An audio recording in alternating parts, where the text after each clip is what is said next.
melahirkan tindakan sabotaj.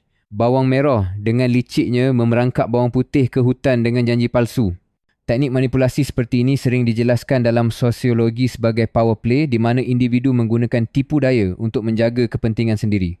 Bagi bawang putih, ini adalah titik nadir diusir dari rumah sendiri tanpa sesiapa untuk bergantung. Tapi di sinilah keunikan naratif ini. Kesengsaraan bukan penamat, sebaliknya pembuka jalan kepada perubahan. Mungkin anda tertanya, adakah nasib akan berpihak kepada orang baik? Di sinilah elemen suspense dan harapan membina ketegangan sebelum kemuncak kisah. Mari kita saksikan babak penentuan di mana keadilan akhirnya berpihak kepada yang benar.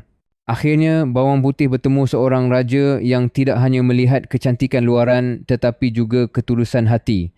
Ini dipanggil climax dalam struktur naratif saat segala konflik menemui penyelesaian. Raja sebagai simbol kuasa dan keadilan memberi ruang kepada bawang putih untuk hidup bahagia.